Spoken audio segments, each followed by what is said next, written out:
Alright, let's see what we got here. これで問題ありませんか？ Yes. いや、お前は少し僕に気を使った方がいいと思うけど。お姉ちゃんだけひいきするとか、ラミーくんずるい。Ram and Sally began bickering and the atmosphere livened up immediately. Thanks to them, the murky haze that had been clinging to my heart began to clear away. Frank looked on edge as always, but Ram's cheerful smile steadily lifted the weight on my shoulders. We continued dining as a group, and a while later Frank stood up. Perhaps he was done with his meal. He retrieved his own belongings from the bag of possessions, which we'd left on the floor before walking to the entrance.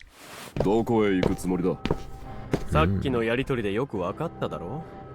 平和ボケした殺人犯と一緒にいたらこっちが破滅する。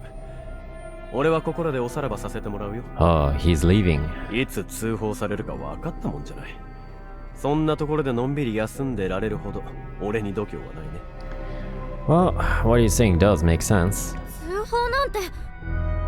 警察に保護してもらいたいって言ってたやつが何言ってやがる。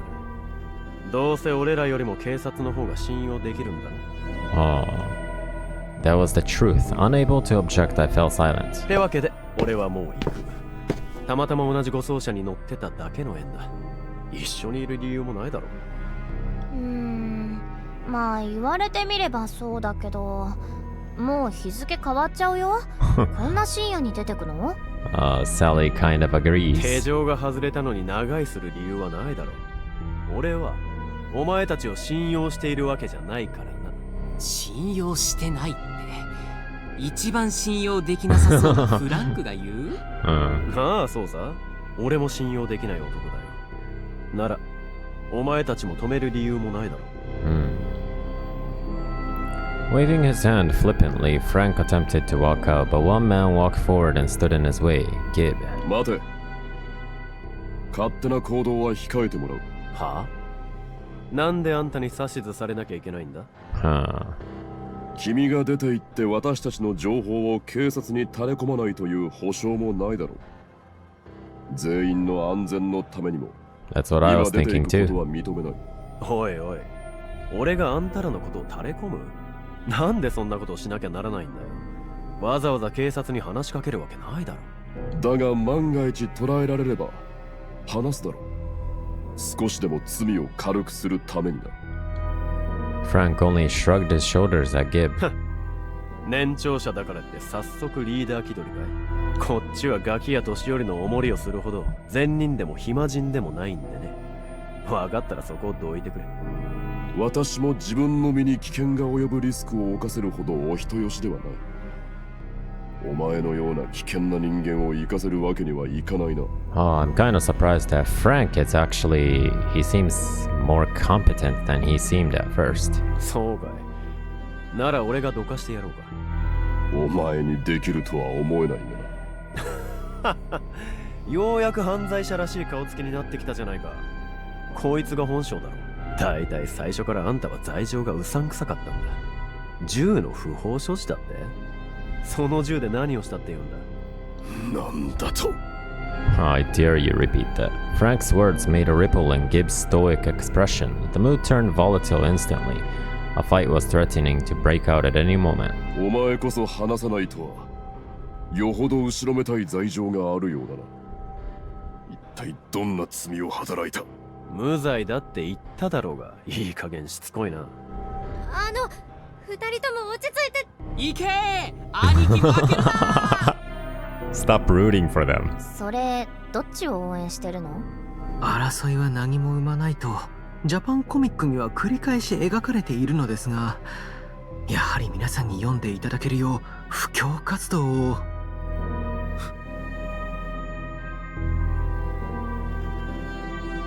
What do I do? Though their dispute only grew fiercer by the second, no one tried to stop them. Camus was speculating, mumbling to himself. Ram found it funny and was egging the two on. Sally was just watching TV, totally ignoring everyone. Ha! These guys are something. And of course Ash was by himself, sitting on the sofa reading a book he'd grabbed from who knew where. These two won't listen to me at all. The only person who has a chance of stopping them would be... アシュさん、お二人を止めてくださいませんか？ Yeah, stop reading a book. Ash spared a brief glance in my direction before immediately looking back at the book in his hands. なぜ俺が Good question. He was utterly neutral. Sure, Ash wasn't duty-bound to stop them. Likely he was thinking again, if you want them to stop, do it yourself. Yeah, I should only turn to others after I try. Okay then, I'll... What's going on? That was when Sally, watching TV, let out a shriek that froze the room and drew all eyes to her. TV? なんだってそんな声を出すんだ。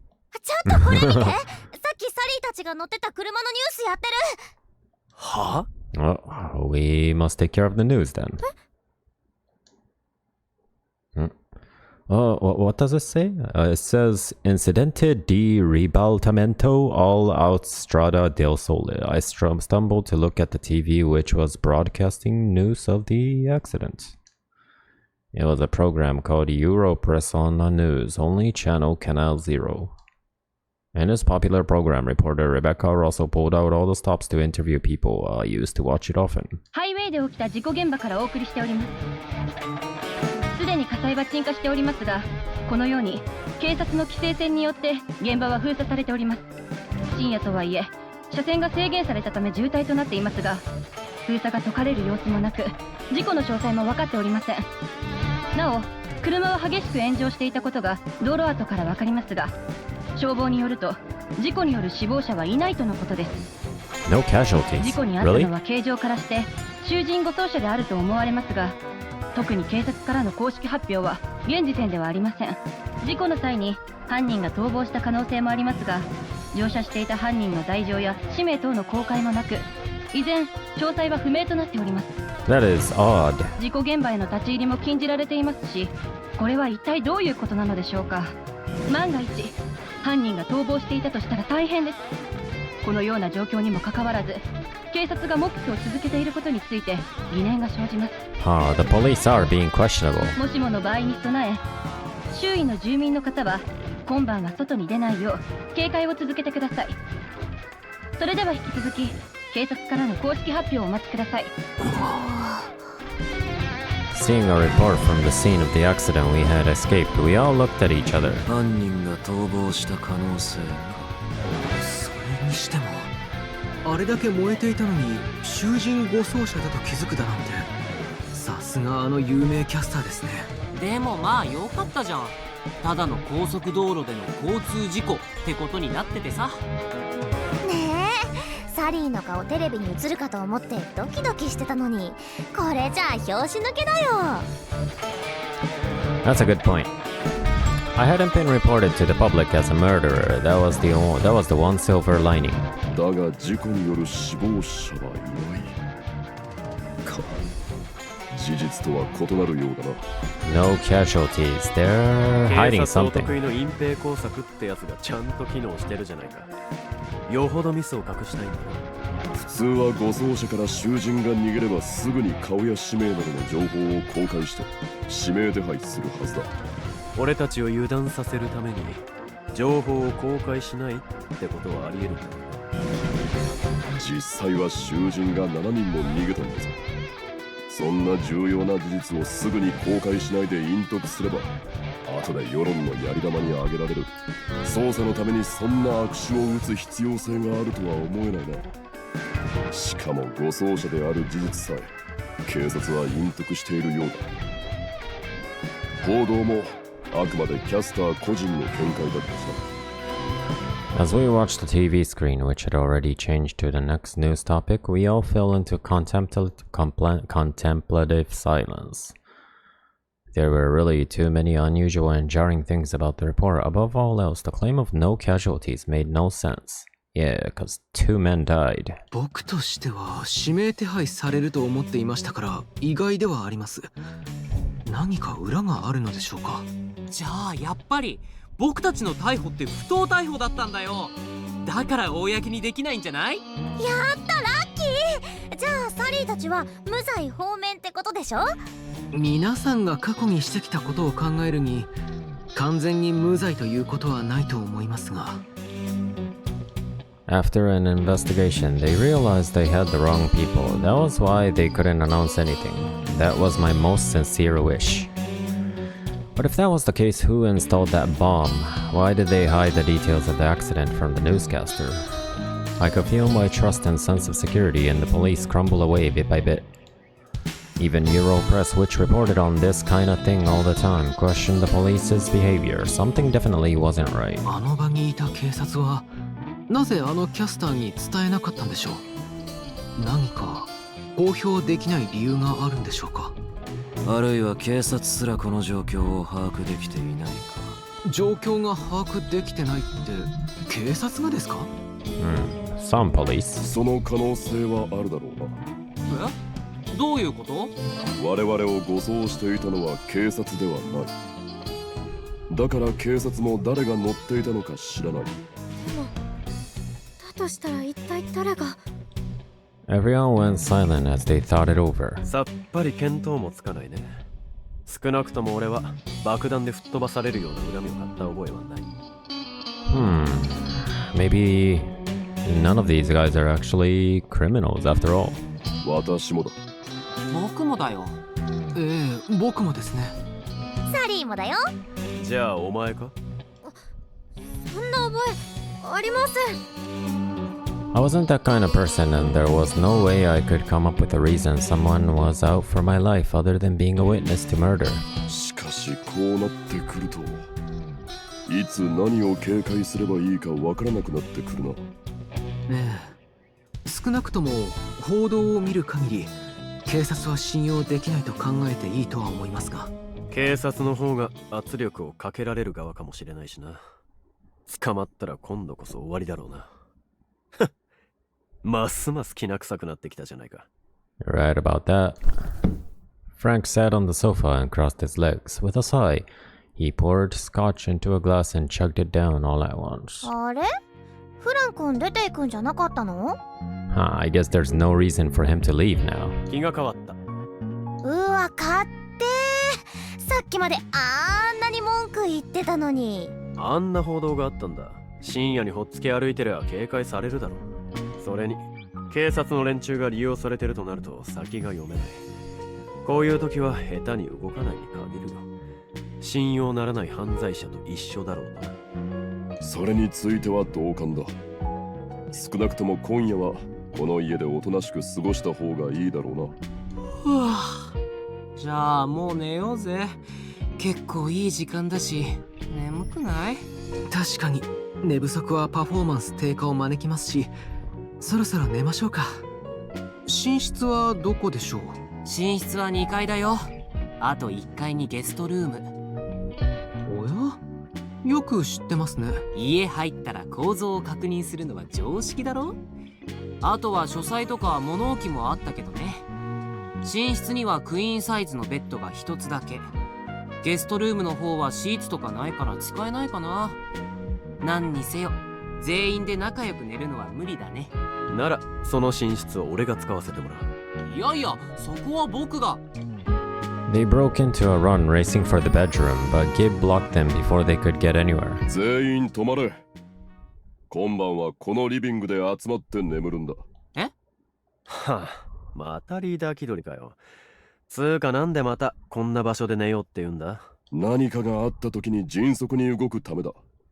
全員集まっていた方が不測の事態に対処できるだろう。はあ、まあそうですが、集まってって。レディーがこんなところで男たちと一緒に寝るなんてありえない。っていうかそんなんじゃゆっくり寝れないし、お姉ちゃんだって嫌だよね。Just like Sally, I wanted to avoid staying in the same room as a group of adult men. Not to mention criminals. サリーとお姉ちゃんは絶対寝室で寝るから、お姉ちゃん行こう。おい、勝手な行動は。おーっと待った。こんな一日になったおかげで全員疲れ切ってるんだ。寝室を誰が使うか、ここは公平に決めようじゃないか。フラン君紳士じゃない。こういう時はレディーファーストってやつじゃないの？今の時代は男女平等がスタンダードだろう。なあ、カミュ、ラミ。僕は2人と一緒でもいいけど、ただし他のでかいやつらはリビングね。ラミー君も背高いじゃん。一緒じゃベッド狭そうだし。僕もベッド以外では寝つけないんですよね。できれば枕の高さも普段使っているものと同じ方が。アッシュ君何勝手に抜け駆けしようとしてるの？ダメだってば。寝室はサリーたちが使うの。なら早く言い合いを終えてくれ。おいおい、全員身勝手だな。フランクも含めてね。わかった。寝室は女性2人に使ってもらうとしよう。だが男は全員リビングで眠るぞ。あ？何勝手に決めてるんだよ。こんなガキどもに気を使う理由なんてないだろう。気を使うわけではない。あくまで交換条件でだ。Gabe then took out our phones, which had been confiscated. こいつが使えないのは全員困るだろう。だからハッカーの彼女に追跡機能などをハッキングで解除してもらうんだ。サリーが？ああ、できるだろう。まあできなくはないけど。Is she talking about the GPS? だ、そうだ。どうだみんな。彼女がこれの追跡機能を解除する。その代わりに寝室を得る。まあ妥当だな。It's 不 reasonable. 満っちゃ不満だが、これ以上言い合ってても仕方ないしな。決まりだ。解除を頼んだ。Gib handed over the bag with everyone's smart devices. Seeing all of them, Sally puffed out her cheeks. デバイスのセキュリティ解除の依頼は5000ユーロからなんだけどな。結構面倒なんだよねこれ。言っとくが、おもちゃにして壊すんじゃねえぞ、ガキ。サリーを何だと思ってるの？もうそんなこと言ってるとフラン君のスマホだけ改造してやんないよ。改造？ハッカーに自分のデバイスを預けるというのもなかなかに怖いものがありますね。だが一時的にでも使えるようにしておかないと不便だろう。それにどうせみんな正規ルートで手に入れたものではあるまい。ま、確かにそうだけどね。ではできたら下に持ってきてくれ。くれぐれも勝手なことはするな。はいはい、お姉ちゃん行こう。Letting a hacker handle all of that. Now that's scary. Sally led me by the hand and together we headed to the stairs. Just before we finished climbing them, I turned around and looked at the living room. The others were already lounging in their own places and ways. But their eyes never stopped scanning the room, wary of the possibility that police might charge in at any moment. Would I be able to leave this place safely? A sliver of apprehension wormed into my heart as I stepped onto the second floor. Huh. It's quite a nice, nice room. 疲れた。 Sally sprawled on the bed as soon as we'd entered the bedroom.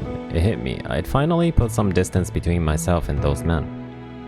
The moment I shut the door and realized that I was alone with another girl, I felt strength rush out of my body. Feeling weak, I sat on the bed. That was so scary. These were probably my true feelings, though I'd hid it. I'd been terrified the entire time. I'd witnessed someone's murder. I'd been shoved into a prisoner transfer vehicle. The van had even gone up in flames and the drivers died. I'd ended up as a fugitive, which is justice. And finally, I'd been in the same room as unfamiliar men who were also criminals. Too many things happened at once, numbing my perception, but clearly these were all unthinkable events that didn't belong in my routine life. That's true. Or at least, they should be unthinkable, but now... ねえねえ、横浜に住んでるって言ってたけど、普段お洋服どこで買ってるの？原宿行く？ For some reason, Sally looked cheerful and excited, as if she'd only come on a carefree holiday trip. She didn't display a semblance of fear. How can she relax in these circumstances? いいなあ、日本。やっぱサリーは直接見たいんだよね。前はパリにも店舗あったのになくなっちゃったし。ってお姉ちゃん聞いてる？ごめん、何の話だっけ？もうお姉ちゃん反応悪い。せっかく日本の可愛いファッションについてお話できると思ったのに。ごめんね、いろいろあったから疲れちゃって。まあしょうがないか。むさ苦しい男たちに囲まれてたもんね。That's not what exhausted me, though. ああ、サリーも疲れたし眠いんだけどな。スマホの改造やらなきゃいけないんだよね。あ、でもサリーの PC が無事か気になるし、まずは何か仕掛けられてないかチェックしないと。Sally turned on her laptop and began typing something with great vigor. Her expression and aura changed instantly. Not wanting to disturb her, I moved to one corner of the room. That was when I noticed the door. What's this? I opened it to find another bathroom. この部屋、バスルームついてるんだ。Hearing my mumbling, Sally whipped her face up. Her eyes were shining with joy. 本当？じゃあお姉ちゃん先入ってなよ。いや、私は。サリーはまだやることあるし、日本人はお風呂入ると疲れが取れるんでしょ？ I couldn't deny that when I saw the bathroom, I had the urge to take a shower. But at the same time, was it really okay for me to be so relaxed during times of uncertainty? That said, in my situation, I didn't know when I'd have access to a shower again. Above all, I really wanted to wash off my sweat. じゃあ、お言葉に甘えて、シャワー先に借りていいかな。オッケー。じゃあその間にサリーはみんなのスマホいじっておくね。って顔色悪いけど大丈夫？一緒に入ろっか？一人で大丈夫だよ。ありがとう。I turned down Sally's proposal and walked into the bathroom. After my shower, my anxiety eased somewhat. I walked into the changing area, wiped down my body, and picked up my clothes. That was when I noticed the hem of my dress had been mended meticulously. Huh. That torn hem had been a pitiful sight. It was nothing but dangling threads after Ash's rough handling, but now it had cute polka-dotted frills. サリーちゃん。I put on my dress and returned to the bedroom. There, Sally was sprawled on the bed, working on the phones that were connected to her laptop. これをこうしてと。あ、シャワー出たんだ。ごめんね。次どうぞ。それよりこのワンピースってもしかして。あ、気づいた？可愛いでしょ。隣の物置にソーイングセットがあったからアレンジしたんだ。アッシュくんったらズタズタにしちゃうんだもん。あのままじゃ可愛くないでしょ。でも生地が足りないからお姉ちゃんの胸元のリボン使っちゃった。ごめんね。Well, it's a good thing there was one female criminal. I just noticed. The polka dot pattern seemed familiar and now I knew why. It was the decorative ribbon. I rarely ever wore dresses with such a short length, so I felt awkward, but it offered a lot of mobility. Best of all, it was adorable. かわいい。ありがとう、サリーちゃん。どういたしまして。おしゃれは女の子の命だからね。それよりサリーちゃんじゃなくてサリーでいいよ。サリーも妹みたいでその方が嬉しいから。わかった。ありがとう、サリー。じゃあせっかくだし連絡先交換しよう。このスマホはもう改造してあるんだ。改造。そう、警察に探知されないようにプログラム改造しておいたの。だからもう使っても大丈夫だよ。She fiddled with my phone and added herself as a contact before holding it out to me with a radiant smile. はい、かわいい日本のファッション思いついたら教えてね。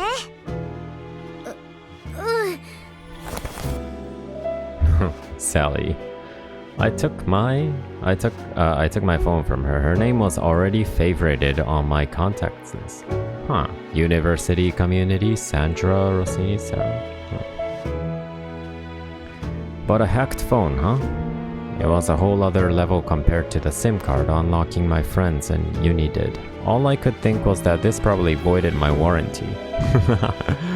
But more importantly, I had my phone back. With Sally's help, I could use it safely, so I wanted to text Ida and tell her that I was safe at least. When I tapped on her name in my messages, the strange text about dinner was still in the log. She hadn't sent any worried or concerned texts afterward. In fact, I had sent her a couple. 2 texts has been sent from my phone telling Ida that I'd be going home to Japan, but she shouldn't worry. Naturally, I hadn't contacted Ida myself. Who in the world had typed these texts? ああ、分かってると思うけど SNS は監視されてるだろうから写真とかアップしないようにね。どこにいるかバレちゃうから。 Social media. 分かってるよ。 I snapped out of my daze at Sally's voice. Then I locked my phone and placed it screen down on the bed. When I looked at my hands, my eyes were drawn to the cuffs that I hadn't managed to get rid of. Handcuffs with digital locks that police didn't normally use, a time bomb on the van, mysterious texts in the phone history. Something big was brewing beneath the surface, something I was powerless against. I could tell, but I couldn't do anything. My fears only grew. A while later, after Sally finished unlocking everyone's phones, we finally retired for the night. The 2 of us lay side by side on the large bed. I was exhausted, but sleep didn't come to me at all. I didn't know when the police would come marching in. I didn't know whether it would be even police. Just the sound of tree leaves swaying in the wind and brushing the window bothered me, and I turned over. Sally must be just as anxious as me. Nope, she's not. That was what I assumed, but she turned out to be sleeping like a log. Maybe I shouldn't have been surprised since she was a hacker. Though we were both girls in the same situation, I couldn't compare to her nerves of steel. The fact that I couldn't share my apprehensions with anyone was a depressing realization. It was even worse because all the men downstairs were scary. Frank seems like he's always on edge. Gib is large and intimidating, and above all else, he said he illegally possessed firearms. Camus seems like a normal person, but he destroyed his house. Rem is a good guy, but he's a thief. I don't even know what Ash is thinking. Honestly, I wanted to run away from here right now, but what if those agents in black caught me? Next time they could kill me for real. Though I wanted to ask the police for help, I no longer knew who I should trust and who I shouldn't. Unease plagued my mind and I nearly reached out to Sally, until I realized that I wasn't wearing gloves. The gloves that had always guarded my heart. That my guardians were missing fanned my fears even more. I was anxious. What if I saw something I didn't want to see again? I climbed out of bed, careful not to wake Sally, and looked through the closet for anything that could serve the same purpose.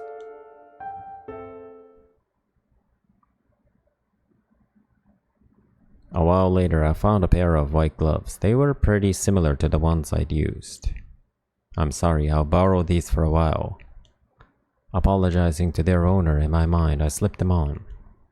The familiar feel of gloves against my skin brought some relief, even with the guilt mixed in. I felt bad for the original owner, but I swore to myself that when I found similar ones, I'd buy them and deliver them to this house alongside an apology. Thanks to my newfound relief, fatigue came crashing down on me again. My head felt heavy and my body was screaming for sleep. But however I tried, the sound of the wind and the distant howls of the dogs would wake me again. In the end, I barely managed to rest.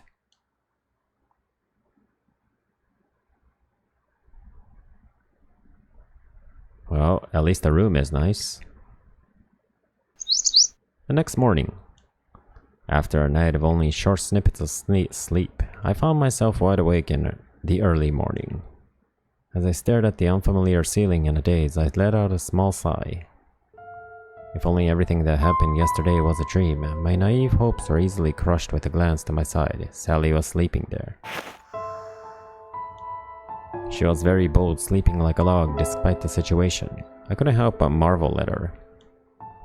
She was the polar opposite of me, who barely slept because I'd been so worried. I turned around and tried to get a little bit more sleep, but my body simply refused to comply.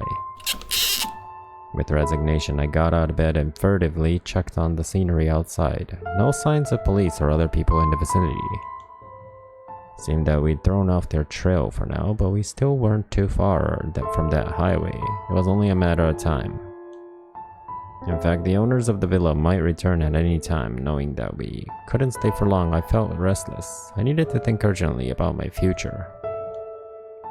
But what should I do from now on? Sticking together with the men, the criminals downstairs, didn't seem like the right decision. Plus, they were likely the ones who would abandon me in a flash, not the other way around, since I was clearly dead weight. In that case, I had to work out a plan for myself. What's Sally gonna do, I wonder? I glanced at the only other girl in the group. Suddenly, I had a sense that something was a bit unusual about what I was seeing. Wait. Trying to pinpoint it, I stared at her and realized that she was surprisingly muscular. I was reminded of how easily she'd cut her chains last night. Even when we ran this group, she hadn't been out of breath like me. I'd assumed that she was a hermit as a hacker, but maybe she worked out regularly. She had more stamina than me, so she likely wouldn't hesitate to make the right decision in emergencies. Our circumstances were like night and day. That realization brought another wave of helplessness down on me. And that was when Sally's stomach chose to growl. I thought that was a fart or something. And that was when Sally's stomach chose to growl in protest as she slept.